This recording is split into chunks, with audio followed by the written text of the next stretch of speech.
I'm Gaz, and this is Let's Play Leisure Suit Larry Reloaded, a point-and-click adventure game. I kinda had mixed feelings about this game when I heard about it. On the one hand, it was nice to see Al Lowe return to the Larry series, but on the other hand, I was disappointed that this was another remake of the first game and not Leisure Suit Larry 8. For those that don't know, the first game, Leisure Suit Larry in the Land of the Lounge Lizards, came out in 1987, and later had a VGA remake. And at the end of Larry 7, there was a teaser for Larry 8, Larry Explores Uranus, because at the end of 7, spoilers, Larry gets abducted by aliens. Larry 8 never got made. So, hopefully if this game does well, they will be inspired to continue the series instead of redoing all the old games, and then we can forget about Magna Cum Laude and Box Office Bust, which I don't consider official games since Al Lowe had nothing to do with them. So let's get started here. Your name is Larry Laffer. You've arrived in beautiful Lost Wages without luggage. The airline lost it. Without a hotel reservation, you forgot to get one. And without a clue, you've never had one. You exit the cab.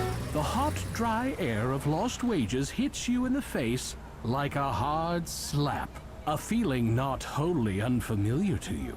After your cab ride, you may be low on funds, but you've got the looks, the lines, and the leisure suit. You're in town to find true love, and if you happen to get lucky along the way, that's okay. After all, you're nearly 40. And still untouched by human hands. Look out, ladies! I'm finding love tonight! So it's nice that they managed to bring back the original voice actor, but not the narrator. The narrator's different. This sign identifies the bar as Lefty's, where people drink liberally. So I'm going to be checking out a lot of the stuff here. This isn't going to be just a direct walkthrough. I'm going to spend some time, but I'm not going to look at everything because that would take forever. Lefty's hotel charges by the hour, but the average stay is under 10 minutes. When you first got to town, you probably shouldn't have asked the cab driver to take you to a place where the women are as loose as the craps. You look at the Walk of Shame star set into the sidewalk. Skylar Kaufman. Skylar. That's an interesting name. I bet it's gonna be real popular someday. You shudder involuntarily. All these stars along the ground, I believe, are Kickstarter backers. You peer inside the storm drain. There's nothing inside it worth fishing out. Nobody has dropped any change on the sidewalk. If you want money, you'll either have to sell yourself for sex or gamble. So, let's get gambling! Yeah, gambling is very annoying in this game. Okay, so before we go in, let's go explore. What's over this way? A sense of foreboding washes over your heart when your eyes slowly examine this dark alley. It seems to be just outside every public area in Lost Wages. Ow! No! Oh! Oh! Oh! Ow! No! Larry, didn't your mother ever warn you about going into dark alleys?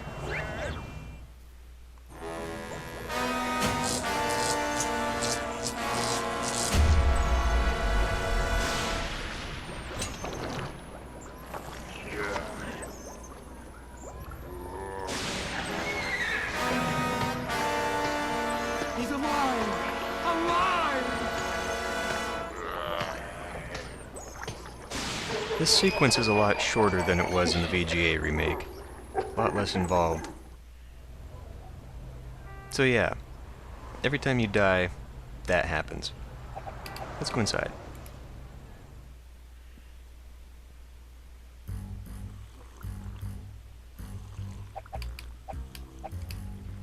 Oh, let's do it this way instead.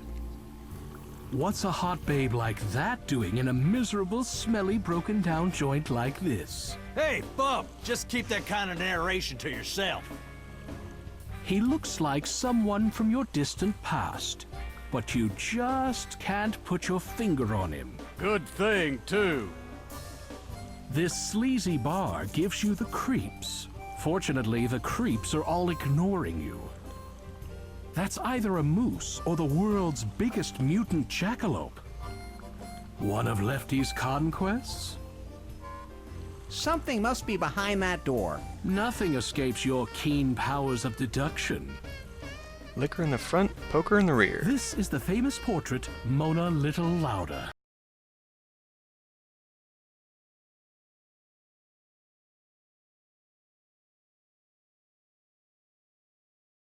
I'm gonna go to the big casino. Unfortunately, it's the slots, and that doesn't make you a lot of money. You must be tired. You've been running through my mind all day. I know, but you keep following me.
You are in a dimly lit hallway. The peeling wallpaper gives the roaches something to watch. Clutter fills the room, and a filthy drunk wearing filthy clothes sits on the filthy floor, leaning his filthy back against the filthy wall. He is a poor little lamb who has lost his way, and also his bladder control. Wanting to be humane to the drunk, you clap him firmly on the shoulder, stroke his head, pat his hand, and get up close to him.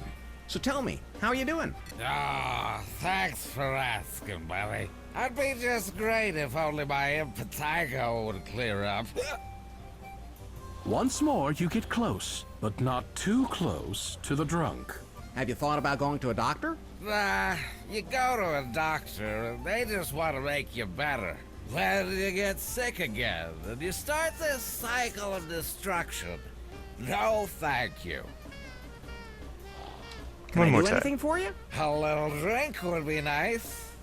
To break up the monotony of my constant imbibing. Sometimes my old ex-captain, Roddy Kentucky, drops by and shares a fine beverage.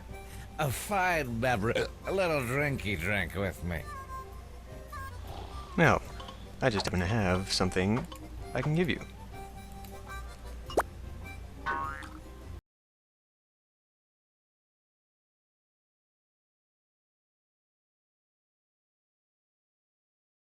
You must be my only friend in the whole world. So I'm gonna give you my only possession, all I got in the world. Besides, what's a guy like me need with a coaster? I mean, what am I, high society? Let's have a look at that.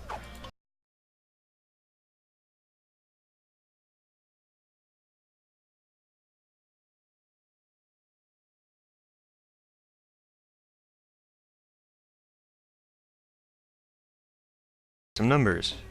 We will need those, but not right now. It's a grouper. Its turn-ons include swimming at the beach, quiet times, and not being mounted on a plaque. It's a rat with antlers. Lefty caught it up in the rafters.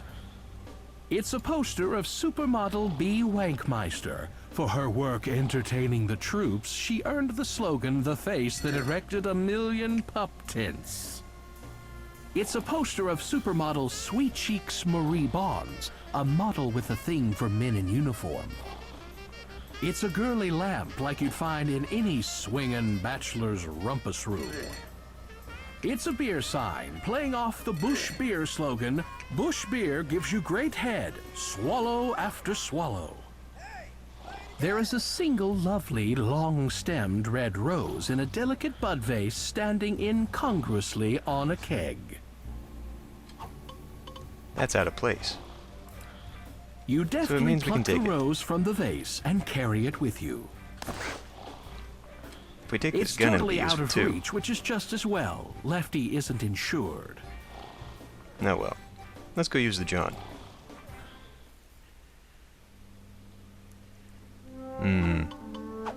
You know how dirty this floor is? It used to be purple. Lefty's restroom walls are filled with clever reading material, enough to keep you reading for a long, long time. Here's one. Who do I have to sleep with to get laid around here? Here's one. Down with repression. Here's one. If you're not part of the solution, you're part of the precipitate. Here's one. Peeing in public should be a misdemeanor. Here's one. I was here at the crack of dawn, and she was delicious. That's disgusting. Here's one. There are two kinds of people in this world. People who can extrapolate from incomplete data. Here's one. Attention, people who say adventure games are dead. Please don't eat the urinal cakes. Here's one. Something's missing. The puzzle has changed. Let's, Piles what are of these? magazines sit on the floor. Piles of Yeah, okay. Can we take one? Buried under the usual skin mags are some real collector's items. One of them is juicy Japanese and Jewish. Well, never mind that. These cartons of asbestos ceiling tiles were in a flood, so they're moldy and caked with dried sewage. You can't get closer to death in a box. Oops. Why look, some woman removed her diamond ring to wash her hands and forgot to take it with her. Yoink. Score! The dialogue has changed for that, too. You look closely in the mirror. In this light, I can really see the blackheads. All right. The porcelain has that glazed look. Hey, just like you, and everything you eat for breakfast. It's the hot faucet. Lefty stole it from the men's room at the Four Seasons. It's the cold faucet. Adventure sense tingling. You turn on the hot tap. Immediately, steam starts to chug from the spigot. Technically, steam is invisible. This is water vapor, but nobody likes a narrating smartass. You notice some writing in the mirror. Ken sent me. That could be important. I'll have to remember it. You grab a scrap of toilet paper and, cleverly chewing one of your fingernails to the quick, you scrawl the words "Ken sent me" in blood on the paper. You turn off the hot tap and the mist slowly clears. Okay.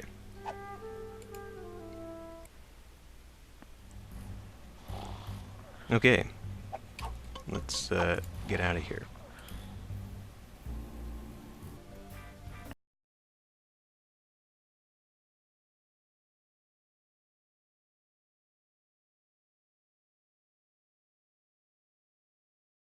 Because that costs money. Anyway, the jukebox just does soundtrack stuff. You can select music.